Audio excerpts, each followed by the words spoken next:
একশা খাদ্য দ্বারা আমরা সাদাকাতুল ফিতর আদায় করতাম। নাম্বার 2, এই হাদিসে যে কথা বলা হয়েছে তার পরবর্তীতে কি বলা হয়েছে? ওয়াসা'আন মিন তামরিন আও সা'আন মিন শাঈরিন আও সা'আন মিন যাবিবিন। এই হাদিসে কি বলা হয়েছে? এই হাদিসে বলা হয়েছে আও সা'আন মিন তামরিন, খেজুর দিয়ে আমরা সাদাকাতুল ফিতর আদায় করতাম। আমরা খেজুর দিয়ে সাদাকাতুল ফিতর আদায় করতাম। তারপরে কি বলছেন?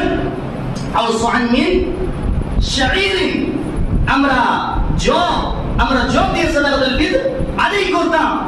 এরপরে কি বলছেন দেখুন, এরপরে হযরত আবু সাঈদ খুদরী রাদিয়াল্লাহু তাআলা তিনি বলছেন আমরা নবী করিম সাল্লাল্লাহু আলাইহি সাল্লামের জামানাতে আও সা'আন মিন যাবিবিন, আমরা নবী করিম সাল্লাল্লাহু আলাইহি সাল্লামের সময় গালে কিশমিশ দিয়ে আমরা কি করতাম? সাদাকাতুল ফিতর আদায় করতাম। তাহলে হাদিস দ্বারা আমরা স্পষ্টভাবে বুঝতে পারি যতটা রাসূল সাল্লাল্লাহু আলাইহি ওয়াসাল্লাম ইউজ করেছেন